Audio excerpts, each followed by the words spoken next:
ഞങ്ങൾ യു കെയിൽ വന്ന് പെട്ടുപോയി, ഞങ്ങൾക്ക് ഒരു ജോലിയും കിട്ടുന്നില്ല, ഫുൾ കഷ്ടപ്പാടാണ്. അങ്ങനെ വന്ന സ്റ്റുഡൻസിനോട് ഇപ്പം 20 വർഷം യു കെയിൽ നിന്ന് എത്രത്തോളം യു കെ എന്ന് പറയുന്ന മാർക്കറ്റിൽ ഒരു ജോലി സാധ്യതയുണ്ട്? ഇപ്പോഴത്തെ സ്ഥിതി വെച്ച് നോക്കുവാണെങ്കിൽ എനിക്കൊരു റെസ്റ്റോറൻറ്റും കൂടെ ഉള്ളു, ഞാനൊരു ബിസിനസ് ഫീൽഡിലും കൂടി ആയത് കാരണം ഞാൻ പറഞ്ഞത് ഹോസ്പിറ്റലും വർക്ക് ചെയ്യുന്നതുകൊണ്ടായതുകൊണ്ട് ഞാൻ പറയുന്നതാണ്. ഹോസ്പിറ്റലായാലും ഇപ്പം ഹോസ്പിറ്റലിൽ മിക്ക ഹോസ്പിറ്റലിലും. ഹായ് ഫ്രണ്ട്സ്, അബീസിക്കയുടെ പുതിയ വീഡിയോയിലോട്ട് എല്ലാവർക്കും സ്വാഗതം. സത്യം പറഞ്ഞാൽ ഇന്നത്തെ ഒരു വീഡിയോ എന്ന് വെച്ച് കഴിഞ്ഞാൽ ഞാനിക്ക് ഓർത്തിട്ടുണ്ട് ഞാനിക്ക് എന്ത് ലക്കിയാണ്, അല്ലെങ്കിൽ ഇപ്പോൾ യു കെയിൽ വരുന്ന സ്റ്റുഡൻസ്, അല്ലെങ്കിൽ കഴിഞ്ഞൊരു 3 വർഷമൊക്കെയായിട്ട് വരുന്ന സ്റ്റുഡൻസിനും കാര്യം. ഇന്ന് എൻ്റെ മുമ്പിലിരിക്കുന്നത് 20 വർഷം മുമ്പ് യു കെയിൽ വന്ന ഒരു വ്യക്തിയാണ് എൻ്റെ മുമ്പിലിരിക്കുന്നത്. അപ്പം നമുക്ക് ജസ്റ്റ് ഒന്ന് പരിചയപ്പെട്ടിട്ട് നമുക്ക് വീഡിയോയിലോട്ട് പോവാം. ചേച്ചി ഒന്ന് പരിചയപ്പെടുത്താമോ? എൻ്റെ പേര് ജൂബി. ഞാനിവിടെ നേഴ്സായിട്ടാണ് വന്നത്. ഇവിടെ വന്നു ആദ്യം, അത് കഴിഞ്ഞിട്ട് നമ്മൾ അഡാപ്റ്റേഷൻ ചെയ്തു. അഡാപ്റ്റേഷൻ കഴിഞ്ഞിട്ട് നേഴ്സായിട്ട് വർക്ക് ചെയ്യുന്നു. എന്താ പറയുക, അന്ന് ഇവിടെ വരുമ്പോൾ നമ്മൾ പിള്ളേരെ നാട്ടിൽ നിർത്തിക്കുന്നു, അല്ലെങ്കിൽ ഹസ്ബൻഡ് വേറെ അടുത്ത്, പിന്നെ കുറച്ച് നാൾ കഴിഞ്ഞിട്ട് നമ്മൾ ഹസ്ബൻഡിനെ കൊണ്ട്, അല്ലെങ്കിൽ ഒരു 3 months അല്ലെങ്കിൽ 6 months നമ്മൾ വെയിറ്റ് ചെയ്യണം നമ്മുടെ ഹസ്ബൻഡും പിള്ളേരും നമ്മുടെ കൂടെ വരാനായിട്ട്. അത്രയും സമയം അവർ നാട്ടിലാണ്. കുഞ്ഞുങ്ങളെ നമ്മൾ മിസ് ചെയ്യുന്നു, അല്ലെങ്കിൽ ഹസ്ബൻഡിനെ മിസ് ചെയ്യുന്നു. അതുപോലെ തന്നെ നമ്മൾ വീടെടുക്കാനൊക്കെ പ്രയാസം വരുന്നു. ഒരു വീട് നമ്മളെടുത്താൽ ഒരു 4-5 ഫാമിലി ആയിരിക്കും ഒരു വീട്ടിൽ താമസിക്കുന്നത്. ഷെയർ അക്കോമഡേഷനിലൊക്കെയാണ് നമ്മൾ താമസിക്കുന്നത്. ഒരു സാധനം വാങ്ങിക്കണമെങ്കിൽ നമ്മൾ ഫർലോങ്ങുകൾ പോകണം. നമ്മളൊരു സാധനം വാങ്ങിക്കണമെങ്കിൽ ഞാനൊക്കെ ഓർക്കുന്നുണ്ട്, എൻ്റെ കുഞ്ഞു വന്നപ്പോൾ അവനെ എന്താ പറയുക, അവൻ്റെ പ്രാമേൽ നമ്മൾ സാധനം വെച്ചിട്ട് അവനെ നടത്തിക്കൊണ്ടൊക്കെ ആയിരുന്നു നമ്മൾ പൊയ്ക്കൊണ്ടിരുന്നത്. പക്ഷെ അതൊക്കെ മാറിയിട്ട് ഇന്ന് വന്നിരിക്കുന്ന കുഞ്ഞുങ്ങൾ ഒത്തിരി ഭാഗ്യമുള്ള കുഞ്ഞുങ്ങളാണ്. ശരിക്കും ഏത് വർഷമായിരുന്നു അത്? ഞാൻ ഇവിടെ 2004 വന്നത്. ശരിക്കും അന്ന് ഇവിടെ വരുമ്പം എത്രത്തോളം ഇന്ത്യൻസ് യു കെയിലുണ്ട്? അധികം ഇന്ത്യൻസ് ഇല്ല നമുക്ക്. അപ്പം എൻ്റെ കൂടെ അങ്ങനെയെന്ന് വെച്ച് കഴിഞ്ഞാൽ നമുക്ക് വന്നത് അഡാപ്റ്റേഷനായിട്ട് നമ്മൾ ആദ്യം ഇങ്ങോട്ട് വരാം. അത് എൻ്റെ കൂടെ 4 ഫാമിലി ആയിരുന്നു. അഡാപ്റ്റേഷൻ എന്ന് പറഞ്ഞാൽ നമ്മൾ നഴ്സിംഗ്, നമ്മുടെ ഇവിടുത്തെ pin number, U K pin number കിട്ടുന്നതിന് മുമ്പ് നമ്മൾ ചെയ്യുന്ന ഒരു 6 മാസത്തെ കോഴ്സ്. അത് ഗൾഫിൽ നിന്ന് വന്നവർക്കാണെങ്കിൽ 3 months ചെയ്താൽ മതി. ഗൾഫിൽ പോകാത്തവർക്ക് നമ്മൾ 6 മാസം ഒരു നഴ്സിംഗ് ഹോമിൽ അല്ലെങ്കിൽ ഒരു ഹോസ്പിറ്റലിൽ നമ്മൾ അഡാപ്റ്റേഷൻ എന്നും പറഞ്ഞ് ചെയ്യണം. അത് നമ്മൾ പിൻ നമ്പർ കിട്ടുന്നതിന് മുമ്പുള്ള ഒരു കോഴ്സാണ്. അത് നമ്മൾ ചെയ്യാനായിട്ട് നമ്മുടെ മെൻറ്റർ കാണും, അവർ നമ്മളെ അസസ് ചെയ്യും. ഇപ്പം അത് മാറി പിന്നെ ഓസ്കി കാര്യങ്ങളൊക്കെ വരുന്ന പോലെ തന്നെ അതുപോലെ തന്നെയായിരുന്നു. 6 മാസം നമ്മളെ അവർ മോണിറ്റർ ചെയ്യും. അവർ സാറ്റിസ്ഫൈഡ് ആണെങ്കിൽ നമുക്ക് NMCക്ക് അവർ ലെറ്റർ ഇത് ചെയ്യും. നമ്മൾ ചെയ്ത പേപ്പേഴ്സൊക്കെ അവർ സെൻഡ് ചെയ്ത് കഴിയുമ്പോൾ നമുക്ക് NMCന്ന് പിൻ നമ്പർ കിട്ടും. അങ്ങനെയാണ് നമ്മൾ നേഴ്സായിട്ട് ജോലിക്ക് കയറാൻ പറ്റുന്നത്. ഇന്നത് മാറി ഇപ്പം ഒരാൾ ഹസ്ബൻഡ് വന്നാലല്ല, വൈഫ് വന്നാൽ, അല്ലെങ്കിൽ മീൻസ് എന്താ പറയുക, സ്റ്റുഡൻറ്റ് പഠിക്കാൻ വരുന്നവർക്കായാലും ഇപ്പോൾ അവർക്ക് ഫാമിലിയെ കൂടെ കൊണ്ടുവരാം, ഒന്നിച്ച് കൊണ്ടുവരാം. അവരൊന്നും മിസ് ചെയ്യുന്നില്ല. അന്നൊക്കെ നമ്മൾ ശരിക്കും നമ്മുടെ വീട് ശരിക്കും നമ്മൾ മിസ് ചെയ്യുന്നുണ്ട്. പിന്നെ അന്നൊക്കെ പറഞ്ഞു കഴിഞ്ഞാൽ സത്യം പറഞ്ഞ ഒരു ഫോൺ വിളിക്കാൻ ആ ഒരു ഓപ്ഷൻ അന്ന് അങ്ങനെയില്ല. നമുക്ക് അന്നെന്ന് വെച്ച് കഴിഞ്ഞാൽ ഒരു കട തന്നെ, ഇന്നിപ്പോൾ നമുക്ക് നോക്കിക്കഴിഞ്ഞാൽ ലീഡിൽ കാര്യങ്ങളൊക്കെ എല്ലാ സ്ഥലത്തും ഉണ്ട്, ടെസ്റ്റ് അങ്ങനെയുണ്ട്. അന്ന് നമുക്കില്ല. അന്ന് നമ്മൾ കുറേ ദൂരം അല്ലെങ്കിൽ ആരുടെയെങ്കിലുമൊക്കെ ഷെയർ, നമ്മൾക്ക് മുമ്പ് 6 മാസമൊക്കെ മുമ്പ് വന്നവർ കാണും. അങ്ങനെ വന്നവരുടെ ഒന്നുകിൽ കാറ് ഷെയർ ചെയ്തും അല്ലെങ്കിൽ നമ്മൾ ബസ്സിൽ കയറി പോകും. അങ്ങനെ പോയിട്ടാണ് നമ്മൾ സാധനം വാങ്ങിച്ചുകൊണ്ട്. അന്ന് ഈ ഫോണിന് അത്രയും നമുക്ക് എല്ലാവർക്കും തന്നെ ഒന്നും ഫോണൊന്നും അങ്ങനെയില്ല. അന്ന് നമ്മൾ കാർഡ് വാങ്ങിക്കും, അല്ലെങ്കിൽ ഈ കമ്പ്യൂട്ടറിൽ നിന്ന് നമ്മളൊരു കാർഡ് എടുക്കും. അതിന് ഇത്ര മിനിറ്റേ ഉള്ളൂ നമുക്ക് അന്ന് വിളിക്കാൻ പറ്റുള്ളൂ. അത് ഗൾഫിലൊക്കെ അവർക്കാണെങ്കിൽ പറഞ്ഞു നമ്മളൊന്ന് ഹലോ എന്ന് വെച്ച് കഴിയുമ്പം തന്നെ ആ കാർഡങ്ങ് തീർന്നു പോകും. അത് പോസ്റ്റ് ഓഫീസിൽ നിന്ന് നമുക്ക് മേടിക്കാൻ പറ്റും. അത് 5 pound കൊടുത്തു കഴിഞ്ഞാൽ ഇത്ര മിനിറ്റ്സേ ഉള്ളൂ നമുക്ക് 5 pound കാർഡ് കിട്ടുന്നുള്ളൂ. പക്ഷേ ഇന്ന് നമുക്കൊരു കോൺട്രാക്റ്റ് ഫോൺ എടുത്തു കഴിഞ്ഞ് കഴിഞ്ഞാൽ നമുക്ക് അൺലിമിറ്റഡ് ആയിട്ട് നമുക്ക് ഫോൺ ചെയ്യാൻ പറ്റും. പിന്നെ പല ഓപ്ഷൻസ് ഉണ്ട്, പല ഓഫറുകളുണ്ട്. നാട്ടിലേക്ക് നമുക്ക് വിളിക്കാം, ചില രാജ്യങ്ങളിലേക്കൊക്കെ നമുക്ക് ഫ്രീ കോൾ വിളിക്കാം. നാട്ടിലേക്ക്, കേരളത്തിലേക്കൊക്കെ വിളിക്കണം. ഇത് നമ്മൾ ഹസ്ബൻഡിനെ വിളിച്ചു കഴിഞ്ഞാൽ വീട്ടിലുള്ള പേരൻസിനെ വിളിക്കാൻ പറ്റില്ല, പേരൻസിനെ വിളിച്ചു കഴിഞ്ഞാൽ ഹസ്ബൻഡിനെ വിളിക്കാൻ പറ്റില്ല. അങ്ങനെയായിരുന്നു അന്നത്തെ ഒരു രീതി. പിന്നെ ചേച്ചി ശരിക്കും പറഞ്ഞാൽ ഇപ്പം ഒരു 20 വർഷം മുമ്പോട്ടെന്ന് പറഞ്ഞു കഴിഞ്ഞാൽ അപ്പം യു കെയിലോട്ട് വരുമ്പോൾ നമുക്ക് സ്വാഭാവികമായിട്ടൊരു പേടിയുണ്ട്. ഇപ്പോഴാണെങ്കിലും നമ്മുടെ മക്കൾ, ഇപ്പം എൻ്റെ അച്ഛനും അമ്മയ്ക്ക് ഞാൻ ഇവിടെ വന്നപ്പോൾ എങ്ങനെയാണ് അവിടെ ചെല്ലുമ്പോൾ അപ്പം നമുക്കറിയാം ഇന്നിവിടെ എത്രത്തോളം മലയാളീസ് ഉണ്ടെന്ന്. ഇന്നിപ്പോൾ നമ്മൾ ഈ കടയുടെ വെളിയിൽ ഇറങ്ങി 1 മണിക്കൂർ നിൽക്കുവാണെങ്കിൽ നമ്മുടെ മുമ്പിൽ 5 മലയാളികൾ പോകും, ഇല്ലെങ്കിൽ 5 ഇന്ത്യക്കാരെങ്കിലും പോകും. അന്നത്തെ ഒരു അവസ്ഥ എങ്ങനെയായിരുന്നു? അന്ന് നമ്മൾ നാട്ടിൽ നിന്ന് ഒരു ഏജൻസി ത്രൂവോ അല്ലെങ്കിൽ ഹോസ്പിറ്റലിൽ നിന്നാണെങ്കിൽ ഡയറക്റ്റ് അവർ ഇൻ്റർവ്യൂ അറ്റൻഡ് ചെയ്യും. നമ്മളിവിടെ നമുക്ക് ആരോടും ചോദിക്കാൻ പറ്റില്ല, കാരണം നമ്മുടെ റിലേറ്റീവ്സ് ഇവിടെ ഇല്ല, നമ്മുടെ ഫ്രണ്ട്സ് ഇവിടെ ഇല്ല. ഞാനൊക്കെ വന്നത് ഞാൻ ഒറ്റയ്ക്കാണ് വന്നത്. ഫ്ലൈറ്റിൽ വെച്ച് പരിചയപ്പെട്ടതാണ് ഞങ്ങളുടെ കൂടെ വന്ന അവരും. അതും നമ്മൾ ഒന്നിച്ച് ഒരു സ്ഥലത്തേക്കല്ല വരുന്നത്, പലരും പല സ്ഥലത്തേക്കാണ് പോകുന്നത്, എവിടെയോട്ടാണ് നമ്മൾ വരുന്നത് അങ്ങനെയൊന്നും അന്ന് നമുക്ക് അറിയില്ല. ശരിക്കും പറഞ്ഞു കഴിഞ്ഞാൽ നമ്മൾ നാട്ടിൽ നിന്ന് കയറുന്നു, നമ്മളെ ഫ്ലൈറ്റിൽ കയറി പേരൻസ് നമ്മളെ വിടുന്നു, ഇവിടെ വരുന്നു. എന്നെ വന്നത് ഒരു ഓർമ്മയിൽ വെച്ചാണ് ഞാൻ ലണ്ടനിലേക്കാണ് വന്നത്. ലണ്ടൻ ഹീത്രൂയിലേക്ക് വന്നു കഴിഞ്ഞിട്ട് ഇത് എവിടെ പോകേണ്ട ഒന്നും അറിയില്ല. അപ്പം അന്ന് എനിക്ക് അനിയത്തി ഇവിടെ ഉണ്ടായിരുന്നു. പക്ഷെ അനിയത്തി അന്ന് അവൻ്റെ ഹസ്ബൻഡ് ഇവിടുന്ന് അവർ പ്രസ്റ്റണിൽ നിന്ന് ലണ്ടൻ ഹീത്രൂയിൽ വന്ന് അവിടുന്ന് എന്നെ കൊണ്ടുവന്നു. ട്രെയിന് ഇവിടെ കൊണ്ടുവിട്ടു. ഞാൻ താമസിക്കുന്നിടത്ത് അവിടെ കൊണ്ടുവിട്ടു. അവിടെ 4 ഫാമിലി ഒന്നിച്ചാണ്. എനിക്ക് മുമ്പേ വന്ന ഒരു 3 ഫാമിലിയും കൂടെ ആ കൂടെ ഉണ്ടായിരുന്നു.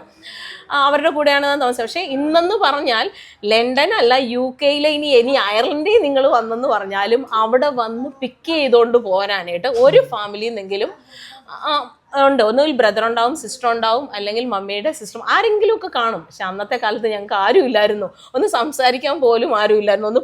ഒന്ന് വന്ന് അല്ലെങ്കിൽ ഏത് സ്ഥലത്തേക്കാണ് നമ്മൾ പോരുന്നത്, ഇവിടെ എന്താണോ ഒന്നും അറിയാൻ ഒരു മാർഗവും ഇല്ല. ശരിയാണ്. സത്യം പറഞ്ഞാൽ നമ്മൾ UK, ലണ്ടൻ എന്നൊക്കെ പറയുമ്പോൾ വളരെ സിമ്പിളായിട്ട് തോന്നും. പക്ഷെ ഈ UK അടുത്ത് തന്നെ എത്ര സ്ഥലമുണ്ട്. ഇപ്പൊ ചേച്ചി പ്രസ്റ്റൺ പറഞ്ഞു, ലിവർപൂള്, മാഞ്ചസ്റ്റർ, ഇതെല്ലാത്തിന്റെ ദൂരം ഇപ്പൊ വന്നപ്പോഴാണ് എനിക്ക് മനസ്സിലാവുന്നത്. ഒരു 45 മിനിറ്റ്സ് നമുക്ക് കാർ ഡ്രൈവ് ഉണ്ട്. ഡ്രൈവ് ഉണ്ട്. അത് കാറില്. അന്ന് നമ്മള് ബസ് കാത്തു നിന്ന്, ട്രെയിൻ കാത്തു നിന്ന്, ഈ ലഗേജും എല്ലാം വലിച്ചു ഭയങ്കര. സത്യം പറഞ്ഞാൽ എന്റെ നാട്ടിൽ നിന്ന് ഒരാള് വരണ്ടെന്ന് പറഞ്ഞാൽ 10 പേര് റെഡിയാവും എയർപോർട്ടിൽ വരാനാണ്. പക്ഷെ അന്നത്തേക്ക് അവസ്ഥ നമുക്ക് വിചാരിക്കുന്നതിന് അപ്പുറമാണ്. പിന്നെ ഇപ്പം 20 വർഷവും ഇന്ന് ചേച്ചി നിൽക്കുമ്പോൾ ഈ UK എത്രത്തോളം നിയമമാറ്റങ്ങൾ വന്നിട്ടുണ്ട്? അന്നത്തെ വെച്ച് നോക്കുമ്പോൾ ഇന്നിപ്പോൾ സ്ട്രിക്റ്റ് ആണോ അതോ എന്താണ് തോന്നുന്നത്? അന്നത്തെ ഞങ്ങൾ വന്ന ആ സമയത്ത് ഇതുപോലെ തന്നെ ഇപ്പം ഈ സ്റ്റുഡൻസും അതുപോലെ തന്നെ സീനിയർ കെയർ സ്റ്റാഫായിട്ടും നഴ്സുമാരായിട്ടും ഒക്കെ അന്ന് 2004 ആൾക്കാർ വരുന്നുണ്ടായിരുന്നു, സ്റ്റുഡൻസും ഒക്കെ വരുന്നുണ്ടായിരുന്നു. 2010 ആയപ്പം ഇവരുടെ നിയമങ്ങൾ ഏത് സമയത്തും മാറാം, അങ്ങനത്തെ ഒരു അന്നും അങ്ങനെ തന്നെയാണ്.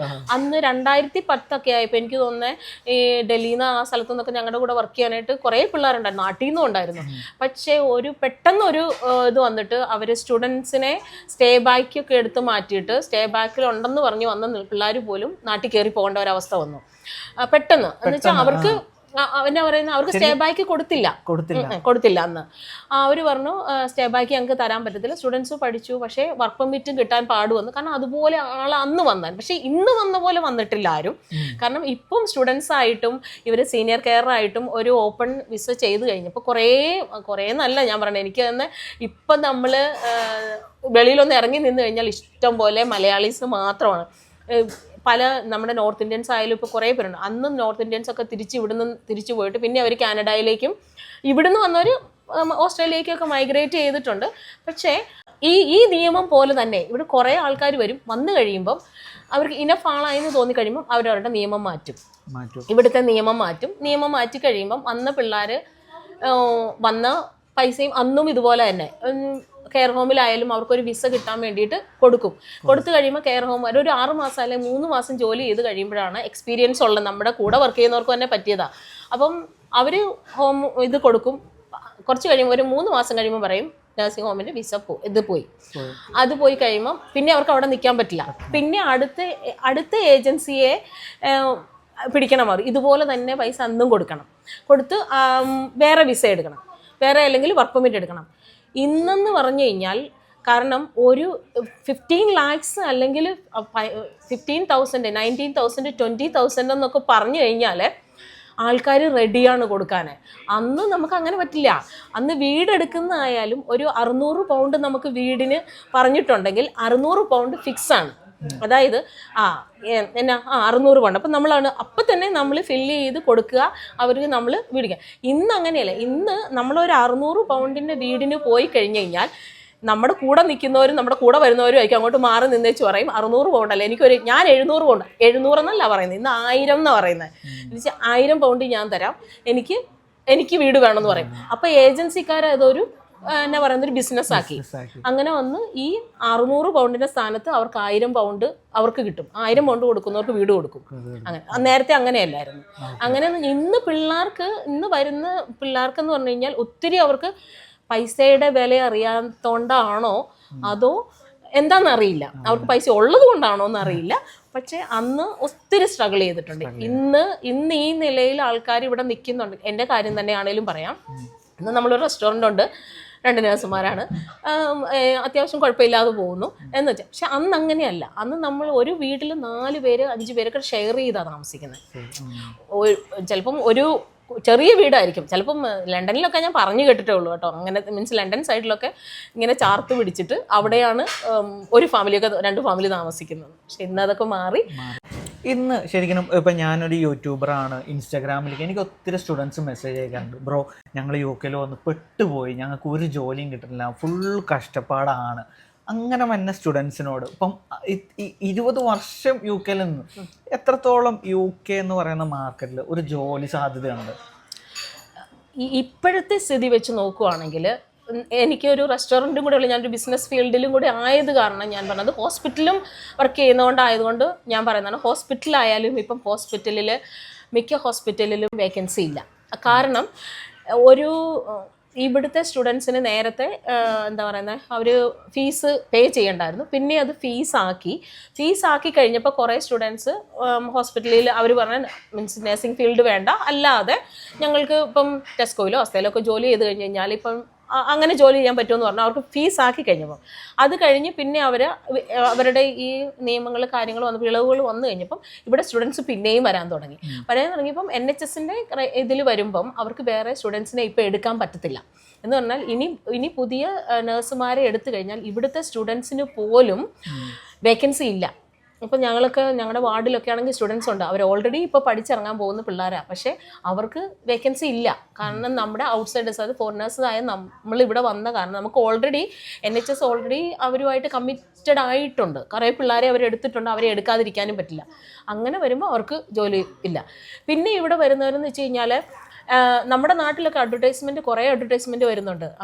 ഇങ്ങനെ കാരണം വെച്ചാൽ നിങ്ങൾക്ക് നിങ്ങൾ ചെന്നിറങ്ങുമ്പോൾ മുതൽ നിങ്ങൾക്ക് ഇത്ര രൂപ നിങ്ങൾക്ക് സാലറി ആയിട്ട് കിട്ടും, അല്ലെങ്കിൽ അങ്ങനെയൊക്കെ പറഞ്ഞുകൊണ്ട് പല ഓഫറുകളുണ്ട്. പക്ഷെ ശരിയാണ്. നമ്മുടെ നാട്ടിലെ ഞാൻ ഈ അടുത്ത് അറിഞ്ഞതാണ്, ഒരു സ്റ്റുഡൻസിനെ കൊണ്ടുവരുന്ന ഏജൻസി ഒരു വർഷത്തേക്ക് അവർക്കുടെ അഡ്വർടൈസ്മെൻറ്റിന് മാത്രം കൊടുക്കുന്നത് 10 കോടിയാണ്. എനിക്ക് പറഞ്ഞ് തെറ്റിപ്പോയിട്ടില്ല, 10 കോടിയാണ് ഒരു വർഷം അഡ്വർടൈസ്മെന്റിന് മാത്രം കൊടുക്കണം. അപ്പോൾ ഒരു വർഷം അവർക്ക് എന്തോരം തിരിച്ചു വന്നിട്ടുണ്ടായിരിക്കും. അതുകൊണ്ടായിരിക്കും. കാരണം എന്താണെന്ന് വെച്ച് കഴിഞ്ഞാൽ ഇപ്പം നമ്മളുടെ ഇവിടെ ഈ ഏജൻസികളായാലും 15,000 19,000 20,000 പറഞ്ഞു കഴിഞ്ഞാൽ ഒന്നും അവർക്കൊരു ഫീലിങ്സും ഇല്ല. കാരണം അവർക്ക് പറഞ്ഞാൽ മതി. പക്ഷെ നമ്മുടെ നാട്ടിലെ ആയാലും എല്ലാവരുടെയും ഇതെന്ന് വെച്ച് കഴിഞ്ഞാൽ നമ്മുടെ വീട്ടിലുള്ള ഒരു ഫാമിലി എങ്കിലും അല്ലെ ഒരു കുഞ്ഞെങ്കിലും UK അല്ലെ കാനഡയിലെങ്കിലും ഓസ്ട്രേലിയയിൽ പോകണം എന്നുള്ളതാണ്. അത് നമ്മുടെ നാട്ടിലെ ഒരു ട്രെൻഡിൻ്റെ ഇതാകൊണ്ടാണോ എന്താണെന്ന് അറിയില്ല.